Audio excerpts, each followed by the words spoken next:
नरेंद्र दामोदर दास मोदी के नाम का जादू देश में ही नहीं बल्कि विदेश में भी देखने को मिल जाता है।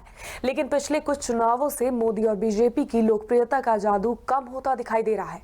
झारखंड चुनाव के हार की जिम्मेदारी राष्ट्रीय अध्यक्ष अमित शाह ने ली और फिर ये कसम खाई कि दिल्ली और बंगाल के चुनाव में बीजेपी एक बार फिर से वापसी करेगी। यानी बीजेपी बीते कुछ महीनों में हुए जो नुकसान की भरपाई के लिए कुछ भी कर गुजरने के लिए तैयार है। तभी तो शाह भी अब ऐसी ट्रेनिंग ले रहे हैं जिससे वो बंगाल में दीदी के नाम के काले जादू का तोड़ निकाल सके। तो आखिर ऐसा क्या कर रहे हैं अमित शाह, आइए हम आपको दिखाते हैं हमारी इस खास रिपोर्ट में।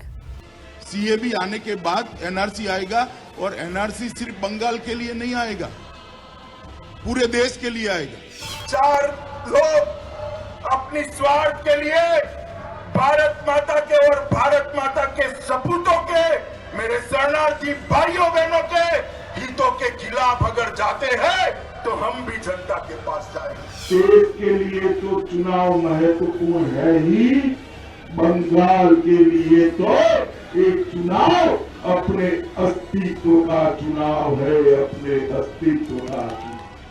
नेता और अभिनेता दोनों ही लगभग एक ही रंगमंच के खिलाड़ी माने जाते हैं, क्योंकि इन दोनों ही क्षेत्र में आगे की रणनीति पहले से बनाई जाती है। अब अमित शाह को ही देख लीजिए, आने वाले चुनाव की तैयारी ऐसी कर रहे हैं जैसे मानो कि कोई अभिनेता अपनी आने वाली फिल्म के लिए करता हो। चुनाव जीतने के लिए किसी भी नेता द्वारा ऐसी मेहनत शायद जनता पहली बार देख रही होगी। जी हां, जनाब अमित शाह अब बंगाल में दीदी के काले जादू का काट करने के लिए बंगाल की भाषा सीख रहे हैं, ताकि वो आने वाले दिनों में बंगाल की रैलियों में दीदी को दीदी की जुबान में ही जवाब दे सके। ये तो वही हाल हुआ कि ईंट का जवाब पत्थर से देने का।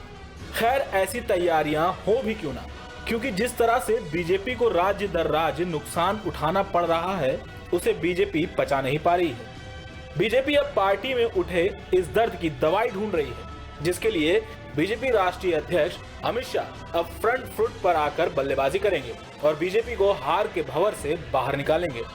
उनका कहना है कि बीजेपी अब हर हाल में दिल्ली और बंगाल के चुनाव को जीतेगी। खैर, बीजेपी की इस तरह की बयानबाजी से यही लगता है कि बीजेपी को अपने ऊपर भरोसा थोड़ा कम हो गया है। बीजेपी ने बंगाल में 295 सदस्यीय वाली सीट को जीतने के लिए एक लक्ष्य निर्धारित किया है, जिसमें उसने 250 सीट पर जीत की दावेदारी का दम भरा है। मोदी शाह की जोड़ी जो लगातार बीजेपी के उन सपनों को पूरा करती आ रही थी जो बीजेपी अरसों से देख रही थी। लेकिन बंगाल में दीदी के जादू के आगे मोदी शाह का जादू किस हद तक काम करता है, ये तो आने वाला चुनाव ही तय करेगा। मालूम हो कि 2019 में लोकसभा चुनाव में बंगाल चर्चा का विषय बना रहा। बंगाल में ही सबसे ज्यादा हिंसा हुई, कई लोगों की जानें गई, कई जगह आगजनी की गई। लेकिन इस बीच हम इस बात को भी नहीं नकार सकते कि बीजेपी ने 48 में से 18 सीटों पर जीत हासिल कर ममता दीदी की तृणमूल को सकते में डाल दिया था। अब देखना अहम होगा कि बंगाल में होने वाले विधानसभा चुनाव के लिए बीजेपी की इस तैयारी को जनता कितनी पसंद करती है।